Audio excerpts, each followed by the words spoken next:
بشر بن حکم عبدی نے مجھ سے بیان کیا، کہا میں نے سفیان بن عیینہ سے سنا، کہہ رہے تھے مجھ سے بہت سے لوگوں نے بحیہ کے مولا ابو عقیل سے سن کر روایت کی کہ کچھ لوگوں نے حضرت عبداللہ بن عمر رضی اللہ عنہما کے ایک بیٹے سے کوئی بات پوچھی جس کے بارے میں ان کے علم میں کچھ نہ تھا، تو یحییٰ بن سعید نے ان سے کہا میں اس کو بہت بڑی بات سمجھتا ہوں کہ آپ جیسے انسان سے جبکہ آپ ہدایت کے دو اماموں یعنی عمر اور ابن عمر رضی اللہ عنہما کے بیٹے ہیں، کوئی بات پوچھی جائے اور اس کے بارے میں آپ کو کچھ علم نہ ہو۔ انہوں نے کہا بخدا اللہ کے نزدیک اور اس شخص کے نزدیک جسے اللہ نے عقل دی، اس سے بھی بڑی بات یہ ہے کہ میں علم کے بغیر کچھ کہوں یا کسی ایسے شخص سے روایت کروں جو ثقہ نہیں۔ سفیان نے کہا ابو عقیل یحییٰ بن متوکل بھی ان کے پاس موجود تھے جب انہوں نے یہ بات کی۔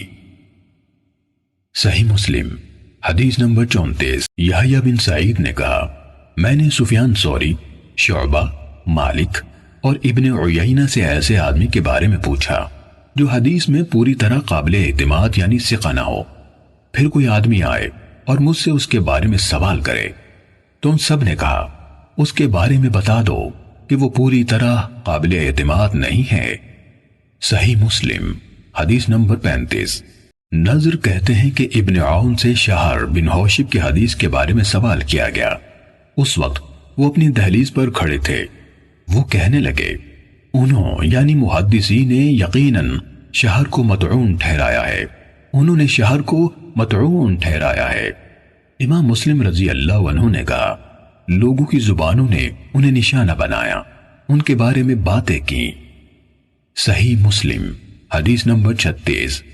ہمیں شبابہ نے بتایا، کہا شعبہ نے کہا میں شہر سے ملا لیکن روایت حدیث کے حوالے سے میں نے انہیں اہمیت نہ دی۔ صحیح مسلم حدیث نمبر 37۔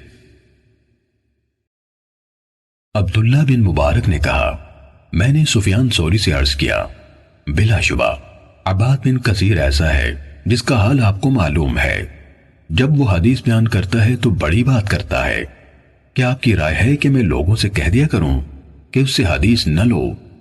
سفیان کہنے لگے کیوں نہیں؟ عبداللہ نے کہا پھر یہ میرا معمول ہو گیا کہ جب میں کسی علمی مجلس میں ہوتا جہاں عباد کا ذکر ہوتا تو میں دین کے حوالے سے اس کی تعریف کرتا اور ساتھ یہ بھی کہتا اس سے حدیث نہ لو۔ ہم سے محمد نے بیان کیا، کہا ہم سے عبداللہ بن عثمان نے بیان کیا، کہا میرے والد نے کہا۔ عبداللہ بن مبارک نے کہا میں شعبہ تک پہنچا تو انہوں نے بھی کہا یہ عباد بن کثیر ہے، تم لوگ اس سے حدیث بیان کرنے میں احتیاط کرو۔